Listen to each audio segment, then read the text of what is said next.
We also knew that agents were the future. This was the missing piece for how I would operate the company. I was going home in the weekend and doing research into AI, and I'd be using, say, the coding agents. I was like, these things are bloody fantastic. And then I'd put my CEO hat on Monday and be like, oh, cool, Gemini can summarize a 2-sentence email. Like, what the hell is this? This is not the future. The New Zealand Tech Podcast, brought to you by Gorilla Technology, proactive and strategic IT. Greetings and welcome along to the New Zealand Tech Podcast. I'm your host, Paul Spain.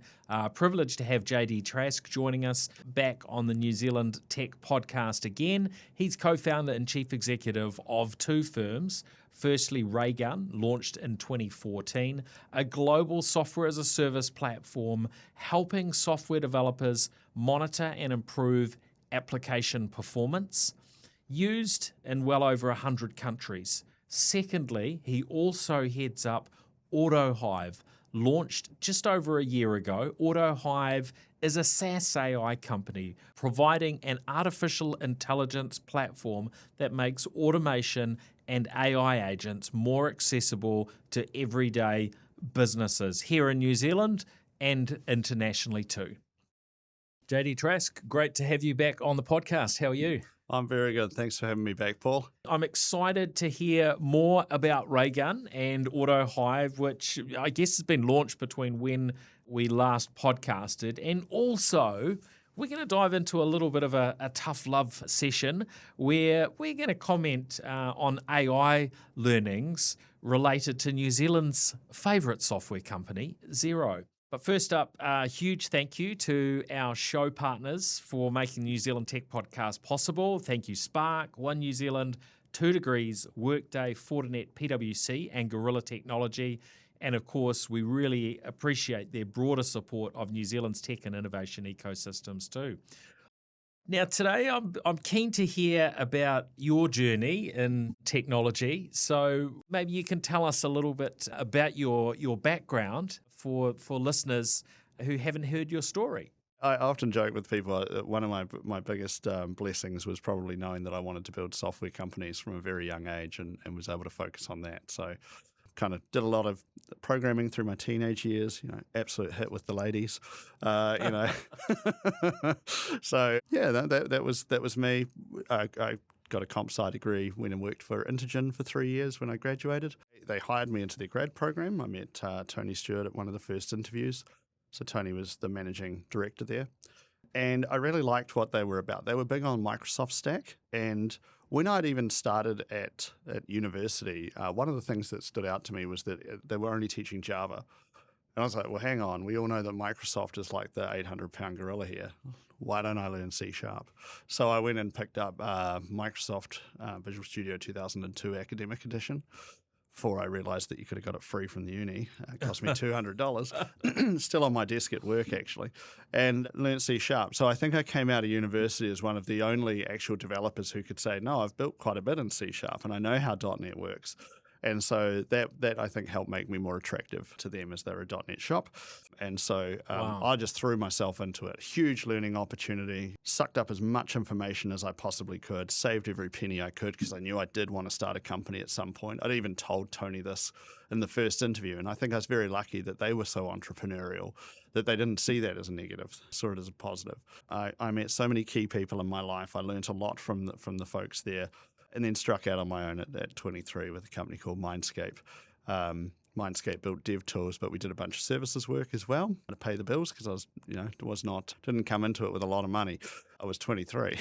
Yeah. So what was your vision for Mindscape? Well, initially, having joined Intergen and worked with some of the tools that they'd built internally for their dev team to accelerate delivery. So they had things like their own object relational mapping technologies and things like that. Keep in mind, this was in 2004. And I was like, this is really cool stuff. This is really accelerating delivery, but there's not really standards out there or products that people are using around this time.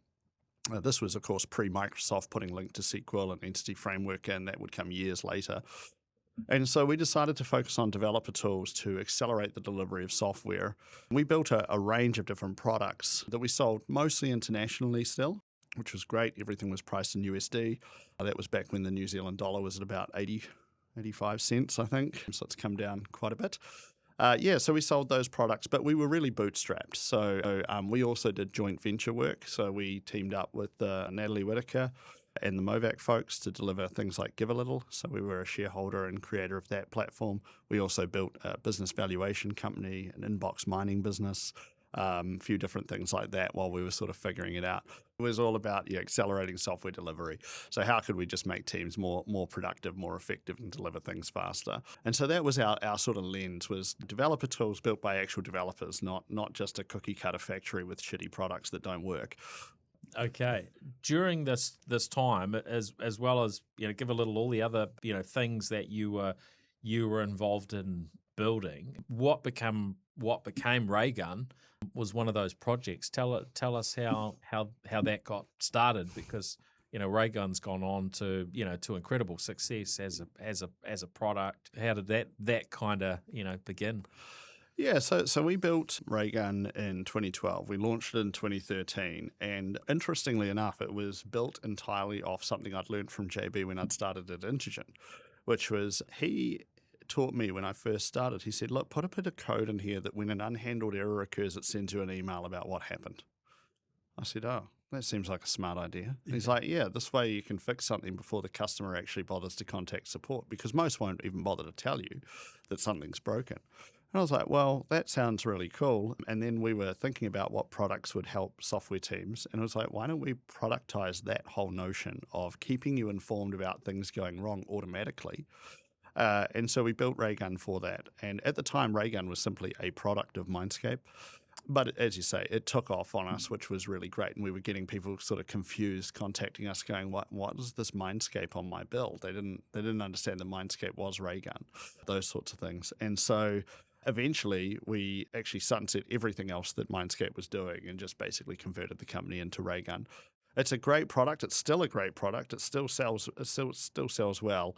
And the thing that always catches people off guard is, firstly, how easy it is to put in and how quickly you start to find just mind-numbingly bad problems with your software. And I keep saying that to people. I'm like, software is always built for the benefit of humans.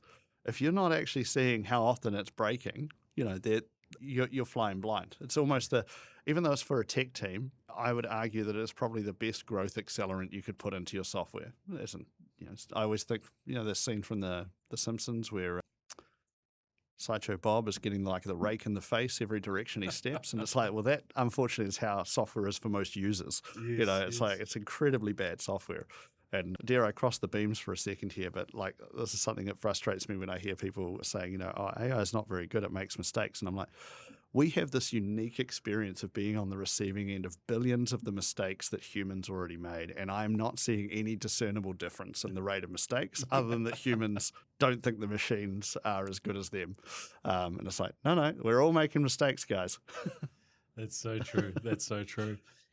Yeah, maybe we can delve a little bit into the US time and tell us about the trigger. It's a pretty big deal to decide to up and move to the US. Moved up there, moved to Seattle, picked Seattle in part because of the closeness to Amazon and Microsoft, the two big guys that we sort of deal with the most. We actually had Azure.com as a customer of Raygun. So they were running, for example, our monitoring across their entire public-facing sites. For about 3 years, we expanded into trying enterprise sales, those sorts of things up there. In retrospect, and I like to try and be as transparent as possible with folks. Like, what did we get right and what did we not get right? What we got right was me being in Seattle was probably a good thing. I built relationships across Amazon, Microsoft, all those things. Building a sales team in Seattle was probably not a smart idea in terms of just pure cost of folks in that area. Yes. I had people saying, look, if you'd built this in Arizona, it would have cost you about a third the amount, and been more effective. Now, I didn't end up shutting that down out of any sort of necessity, but around the end of 2018 was the birth of my first child. So we decided to move back to be closer to family. And then with COVID hitting, We still had some folks up there, but largely it was very difficult, obviously, to manage a foreign team at that point. And so we attrited that down. Today we've got some people in the US again, but not in the sales capacity overall. So lessons were learnt. We did acquire the revenue off the back of it, and it's certainly probably a learning for me to take into future businesses and things we're doing. Yeah. It's fascinating. And what is your view on the futures of our, of SaaS businesses, in New Zealand? Obviously, we've got Xero, been the one that we've all kind of followed for a long time.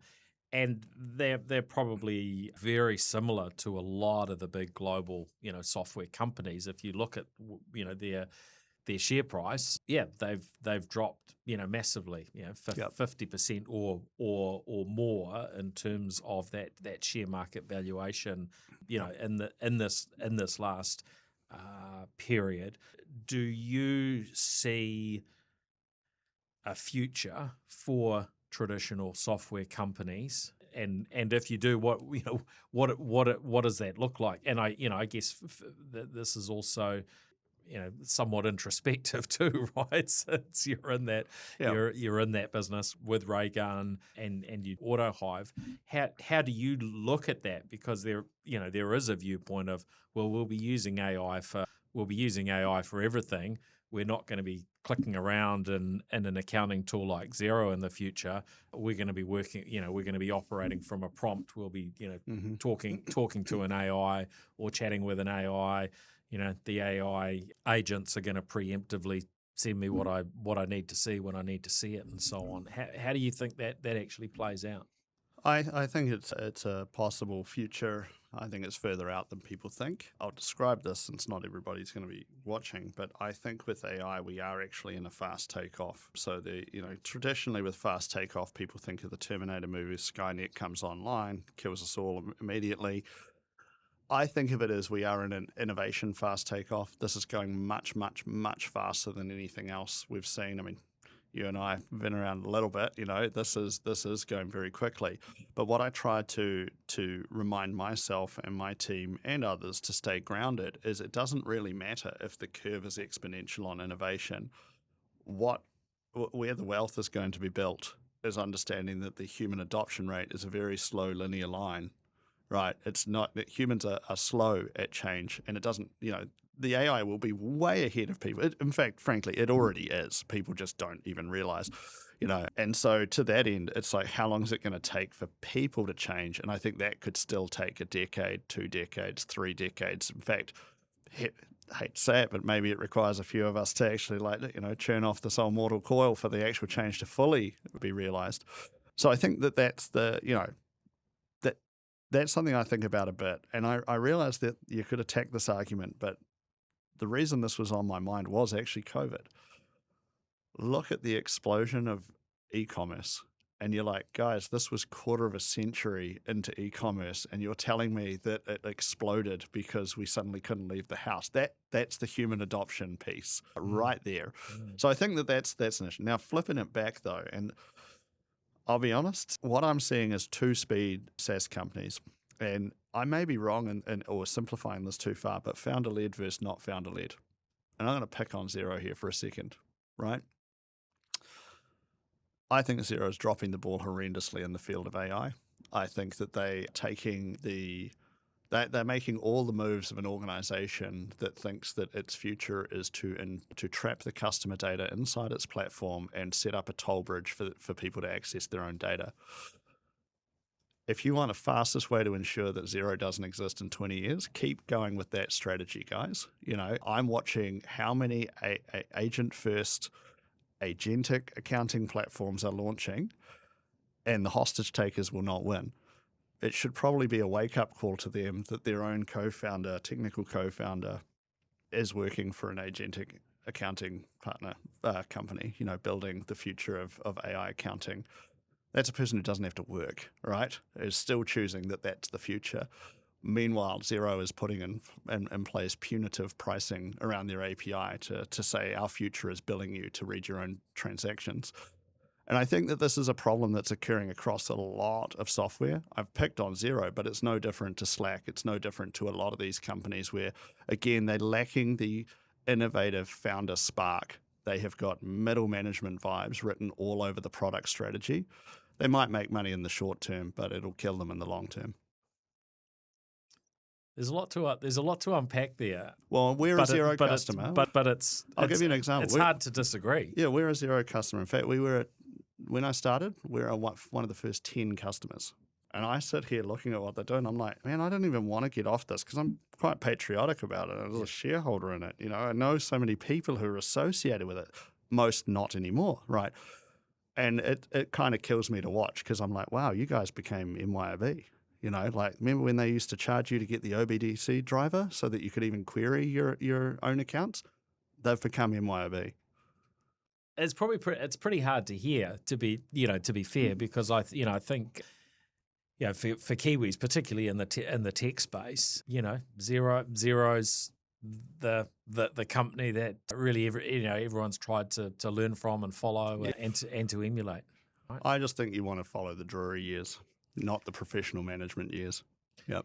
Yeah, I guess when I've looked at software, and of course that a key part of my own business is helping organisations to leverage technology. So always looking at software. Does the software really help an organisation succeed or not? Is the bit of software that someone's just told us they're about to acquire, or they just signed off without mentioning it to their technology specialist partners, makes sense.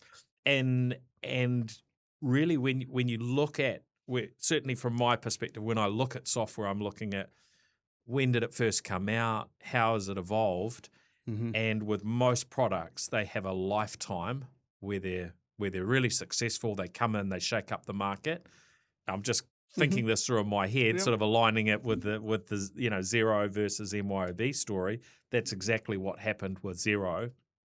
And unless a product, completely sort of reinvents itself and usually, is rebuilt from scratch as the eras change, then, that becomes yesterday's product and it dies. And we've seen that happen with so many products over the years. There's some that have managed to sort of stay relevant for a longer period. But usually with some pretty significant kind of changes in terms of mindset. So, yeah, it's really interesting having that kind of just laid out to think about, because I guess Xero is probably for many also been considered a bit of a golden goose for our tech exports. I agree, but at the same time, it's something I say to my own team is like, we don't want to get high on our own supply here, guys. If we start believing, things that aren't true, we'll lose. And that's why I think they need that energy of a founder who comes in and says, we're going to shake this up. If they do not disrupt themselves, they will be disrupted. Yeah. Tell us a little bit about, you've got this dual focus now. You've got Raygun and you've got Autohive. Walk us through how Autohive came about. Yeah, sure. So as we've sort of covered a little bit, I'm a nerd. I'm an engineer at heart. I don't write code during the week, but I do love coding and thinking about software and systems. So 2023 kind of comes along, the ChatGPT moment plays out, and I was like, didn't know how, to be super clear, but I was like, this changes absolutely everything. And so I had our all hands in March 2023. And, to be honest, normally I go in there and I say, right, team, here's where we want to be in a year's time. Let's figure out how we get there, rah, rah, rah. And all I knew was that actually it was kind of like a base law of physics had changed, and I didn't know what it was gonna do. And so I was feeling a little bit of stress because I was thinking, God, like, those sorts of meetings, to me anyway, I feel like that is my time to shine, to really rally the troops, behind something, and I don't have a really clear picture to sell them. And so I shifted gears and I thought, rather than actually painting a picture for the future, I'm going to go and do a retrospective on how different business leaders had handled substantial change when it was occurring. So we walked through stories like Jeff Bezos leaving the hedge fund when he saw, I think it was 2,400% annualized growth rates in the internet, and sort of saying, hey, when you see that sort of growth rate, there's something to it. We analysed, Bill Gates's, internet tidal wave memo. We talked about all these concepts and what we had to do. So really more sort of set the scene that not only were we going to have to think really hard about what was going to change, we were also going to have to invest a lot in our people. This isn't meant to sound as arrogant as it's going to sound, which was I also wanted to ensure that I could have the highest caliber conversations with our own people about AI. Didn't matter if I was going home and spending all night and all weekend tinkering with this stuff if I couldn't have high quality conversations at work. And I can control some things at work so I could make space. So I said to our board, I think in April, that firstly, if anybody left the business, we weren't going to backfill anybody. I believed so much in the potential of what AI could do. And I said, we're going to pause the company for a week in May. So in May 23, we paused for a week. And what we did was the first few hours of Monday morning, I had the whole company do a software engineering hiring test, but they were allowed to use ChatGPT. And so suddenly, bookkeepers, customer success agents, that everybody was passing an engineering test.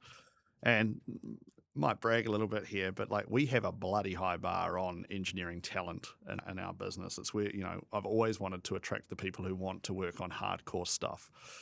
And so the fact that everybody could pass that test was a real, oh my God, kind of moment for particularly the non-engineers. And then we broke everybody up into separate cross-functional teams and we built agents for the whole rest of the week. And the idea was to present them on Friday at midday over sort of a brown bag lunch. And we already had people running local models with speech to text, text to speech, asking questions about how the company operated, what are the processes for this, and it would talk back and all of this. And it really sort of helped open the eyes to the potential of what was happening. And it did do what I was hoping, which was help us have higher caliber conversations. Suddenly people were like, no, I know what an agent is because I built one last week. I know where the limits were. I know what hallucination is. I know why I wouldn't trust this or how to strengthen some of these prompts. And everybody loves to call it change management, but it went fairly well. I will say, for those first 2 years, 23, 24, we, like a lot of organizations, had some believers and some non-believers. And so a lot of the folks that left over those 2 years left, I still kind of chuckle because the primary reason in the exit interviews was, I'm so sick and tired of JD talking about AI. I've got to go somewhere where there's no AI. And so that was sad watching people leave or not see the future, not get excited about the future. But it helped, and it turns out that all went pretty well to plan. In 2024, I was sort of starting to look at what the strengths and weaknesses were of using these different AI tools, and I largely mapped out where are the weaknesses for me as a business leader on how I both run our company and how the company operates with AI. So examples of this is it seems absolutely absurd to me that everybody sits inside their own little AI tool. I'm like, okay, a business is a multiplayer sport, and yet none of you are collaborating with this. That seems dumb. Let's build a collaborative platform where everybody's in one place. Okay, we're seeing people say, hey, we're a Claude shop. We're in the first 5 minutes of the revolution and people have already proposed marriage. I'm like, what the hell is wrong with you? Every other week something changes here. So I wanted access to all of the best models that were out there for the whole team. They shouldn't have to go and ask somebody to procure a different subscription. They should just have them all in the box. We also knew that agents were the future, so we knew that we wanted to ensure that it was multi-agent. So, that doesn't mean just hey, Claude runs a sub-agent. It means I can have teams of tens or hundreds of different specialized agents with different backing models, different pricing, all of these sorts of capabilities collaborating together.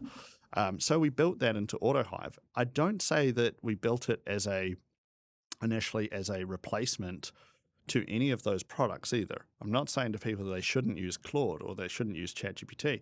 They should just be aware that they get all of Claude, all of ChatGPT, all of Gemini, all of Grok, all of the open source models in one place with one billing system, with business-wide auditing, with all of, all the things you have around guardrails, authorization at company level or workspaces, et cetera, et cetera.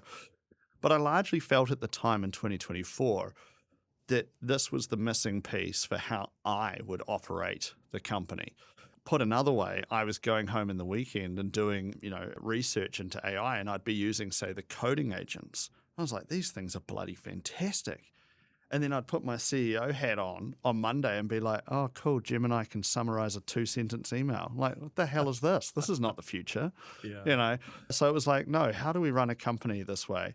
So we built Autohive through the end of 2024 and early 25. We were dog fooding it ourselves. And I was having conversations with people because there was still, and there still is, a lot of non-believers around AI. But it'd be like, but how are you achieving some of these things? And I would explain to them what we were doing. And there was an increasing demand to say, well, can I see this? Can you show me this thing? Can you, no, sure. Okay. So we decided we would launch it as a product. And so we launched that in late June 25. So we're just coming up to 1 year of the product being out there. It's doing really well. Our own team uses it a lot. And the thing that's different between Autohive and Raygun is Raygun sells definitely into a tech team. It is used by software developers, product managers, SRE people, those sorts of things. Autohive is for business. And so, yes, there are specialized agents that will do things like code reviews for you and, your banking stuff for you and all sorts of stuff. Whatever you can imagine, it can do. How have you made the decisions around what are the top things to focus on and to build out for your customers? Well, I always say to the team that before we ship, it's it's like 98% vision. And once you ship and you're in contact with the customers, it should become 90% what is the customer pain that has to be resolved, because you don't want the arrogance of your way of working to not apply elsewhere. And so we've just been relentlessly buffing out any of the things that are confusing to people, making it better in there overall. The product-led growth stuff in particular, and we'll take a step down into this because the audience might find this interesting. It's things like saying, hey, AI is expensive. Okay, so we have a freemium model with Autohive. You can sign up for free. We don't have that with Raygun. If you then invite team members, we'll give you even more free credits. If you actually make agents and publish them, we'll give you more free credits. And so we try and create this thing where it's like, this is a safe place to come and use AI. Right now within AI, everybody's trying to figure it out. And so people are really hungry for that human connection actually on like, teach me how to use this. Yeah. So we've been running events for the last year across New Zealand, training people. We've probably trained, well over 1,000 people on using Autohive and AI in general. And I do say that to people, which is a lot of what is on Autohive is portable.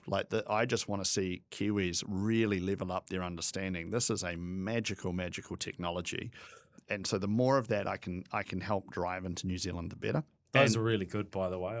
I've attended a couple of those sessions, and yeah, really, really helpful. And as you say, even if somebody isn't, say committed to Autohive as their platform for AI, there's some really good learnings and takeaways from doing those sessions. So it's a brilliant initiative. It's great to see those happening as actual real world in-person events, be it across the road at Auckland Business Chamber or I think you've been doing them all around the country, right? So it's been great. we've been pretty busy on them. I mean, I'm partly up here because I'm speaking at a few things. I'm doing a training session this afternoon with a large customer up here.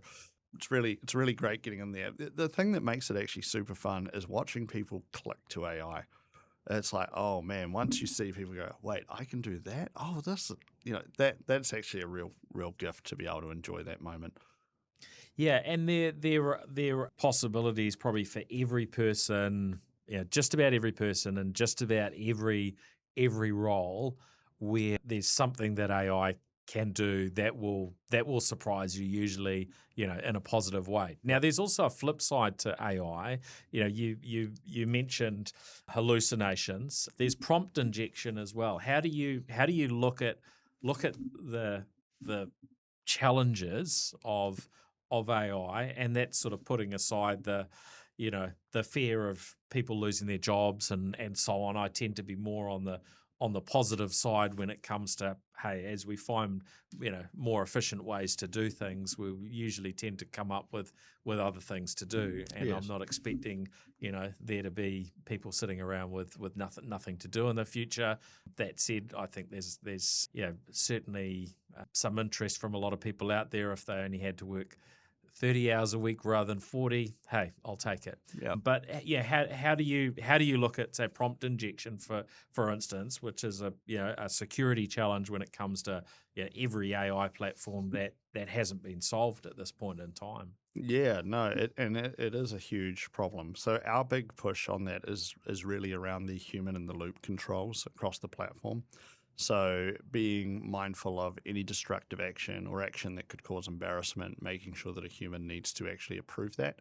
So in Autohive, every time you connect up a tool, and we integrate with more than 100, plus obviously MCP is available.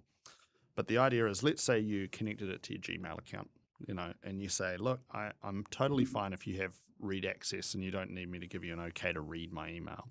But I might say, if you're going to send an email or delete an email, then you gotta ask me. And so we have that built into the system today. Those requests for approval as well, both are in the web app, but they'll also push notify to your phone, so you can kind of go yes, yes, no on there. One of the key things, and this goes back to what I was saying about, like, we're not telling people that they shouldn't use Claude or they shouldn't use ChatGPT. We're just saying you should use them within Autohive, because we're building on the shoulders of those giants, in much the same way as that's how platforms should work. You didn't sit there and go, who should own the entire software stack? Intel, because they invented the x86 instructions. This to me is partly why we're so damn early, is everybody always jumps to this, like they'll capture the entire thing. Don't think that's going to happen.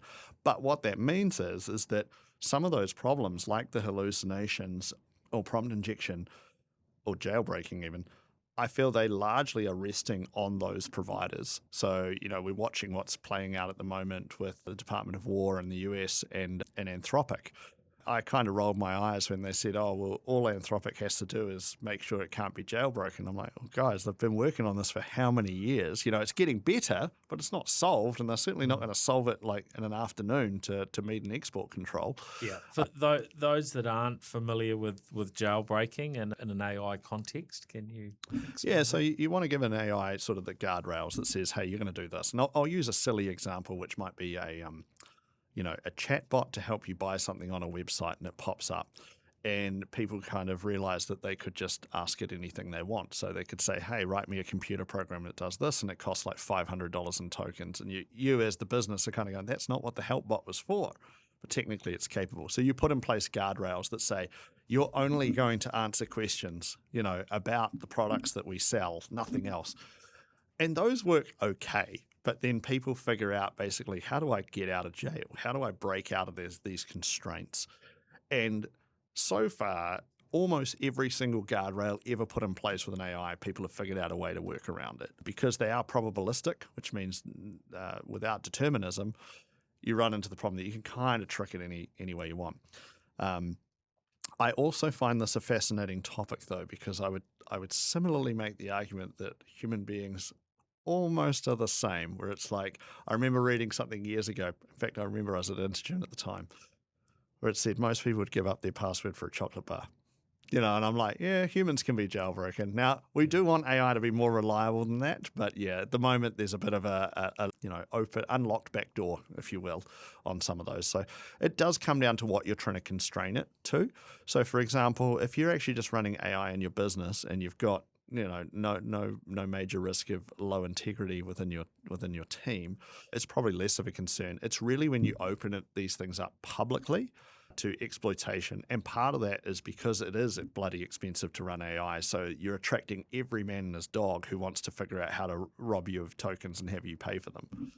Yeah, and I guess there's in varying kind of business workflows, there's risks. Be it an incoming invoice that's actually not a legitimate invoice, but Yep. somewhere in the text on that it might be hidden text, but Yep. it's trying to take control of your AI to do something untoward, or the resume that comes in that has something hidden that says put me to the top of the stack and so on. So there are some interesting elements in there, and this is part of the reason why it's important to have good expertise Yes. in the mix, that you don't just necessarily trust whatever is being put on offer. Yeah. One of the ones I liked the most was, I think it's on LinkedIn, that people put in their bio something like, if you message me, write it as a pirate shanty, or like include your favorite cookie recipe, so that okay, spam. Like, why am I getting all these cookie recipes? Yes. You mentioned MCP before. There'll be some people listening in, be MCP. I've heard of that before, but what is that, and how is that relevant? Yeah, sure. So for listeners who may be a little less nerdy, so we already had these things called APIs, application programming interfaces. This is a way for a piece of software to talk to another piece of software, right? And so a lot of software already has that. Using the example earlier, Xero had an API to read their data, all right? And they were quite groundbreaking on that front, right? Yes. It was one of the things that stood out about Xero. Yep. Was they allowed you to interact with Xero from other software and move data, in and out of Xero, Yep. in a way that sort of, really led when it came to the accounting software sector globally. Well, absolutely. It was a huge win. And the idea is you should own your data. If you ideally want a system of record that you can actually read from. However, Modern way. yes. And so what Anthropic, I think it was Anthropic, sort of outlined at the end of 2024 was this new thing called MCP, Model Context Protocol. And so what this largely does is simply put a wrapper around some of those APIs to make it so that an AI agent can kind of understand it more naturally. So typically any organization that already has an API is simply putting a wrapper around that with their own MCP. So for example, at Raygun, it took us 24 hours to launch an MCP after Anthropic released it, because we have an API for Raygun that people can read from. And that has become a standard where whether you're using Claude, whether you're using ChatGPT, Autohive, really almost anything now, you can add those MCPs in. This is useful because AI and agents really do follow the standard of garbage in, garbage out, which is if you don't give them very much context, or the context is bad, they will give you terrible outcomes. It's no different to dealing with a human being in that regard. And so what we're starting to see is the more context you can bring in, say, from your business, the better overall. So traditionally back in the day, what you would see is, as a vendor, let's say it was Autohive, you would see us go and build dedicated integrations, and you'd sort of contact us and go, hey, do you integrate with Jira or Xero or whatever? And we would say either yes or, hey, we'll put it on the list. And those are the ones that we do have more than 100 of already. What MCP does is it allows you to not have to wait on the vendor. If they simply add support for you to put an MCP in there, suddenly that product can talk with any service that supports the MCP. So that's quite cool. And you are seeing companies launching MCPs all the time. There's larger registries of them. They're pretty tried and true at this point on how you connect things together. Yep. Yeah, and it's, I guess, back to the Xero topic. There are lots of the big software vendors that have an MCP capability. It's built in. You just use it. Yep. It's not sort of heavily limited, and you're not necessarily charged for using it. But in the Xero case, they don't have that integrated in. They've released an open source one, and then you've got your API fees and so on. Right? Yes. Yeah. Well, where this is going to break down eventually is you won't need an MCP anyway. It's just going to go through the web page, and they won't even know it's not a human user. So, putting up the walls is kind of a temporary play. Yeah. All right. Well, we've covered lots of ground, but it'd be great to hear maybe one or two examples from you, JD, in terms of how you're using AI in your day to day as a business leader. Yeah, great question. I did a talk on this on Friday, and I'm doing another one tonight on the same thing, but I was detailing how I've built an agent called Telos for myself. And I built this all on Autohive, and I use it as an example to provide some inspiration to others. So I've worked on this not a hell of a lot, maybe an hour or two here and there for a few months. But what makes this agent particularly capable is it's actually an interface to a multi-agent system. So an agent really is an AI that can take action through other systems and act with some autonomy. So I work with this agent, but this agent then has children.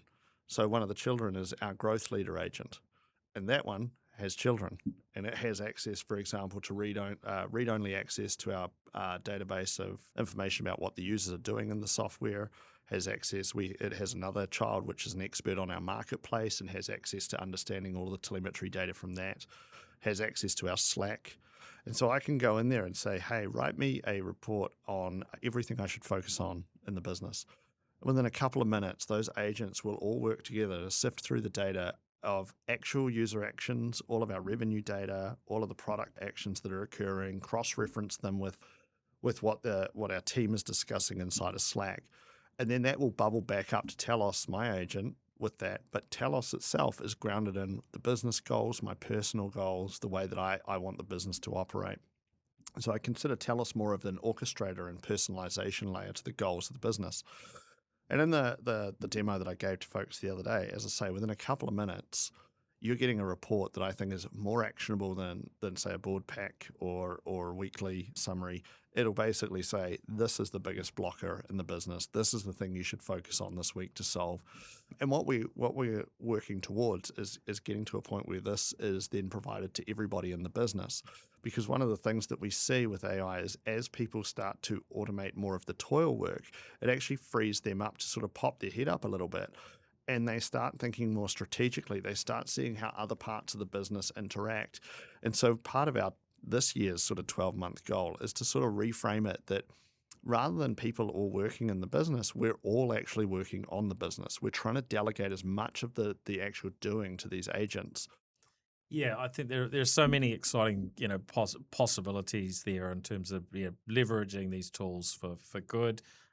We do have to be aware there's the bad sides, there's things that can go wrong. Yep. So there's an architecture around the technology and the data that often is going to need some real technical ownership to have a look at those things so that you're not actually blowing up your CRM system or whatever it is that your AIs can talk into. But the overall, if we as a country get a head around the right ways to utilize AI, is got to be really positive. I think it really would enable New Zealand to make a step change if we really lean into this.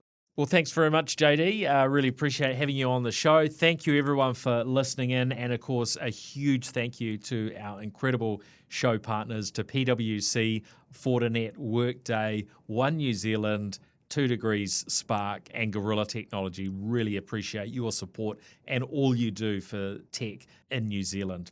Well, that's us for this episode. Of course, if you've been watching the video, make sure you're following us on your favourite audio platform as well. And if you've been listening to the audio podcast, do be sure to follow us on YouTube. And we're also across on LinkedIn and so on as well. So thanks, everyone. Thank you, JD. Much appreciated. Real pleasure. Cheers. The New Zealand Tech Podcast, brought to you by Gorilla Technology, proactive and strategic IT.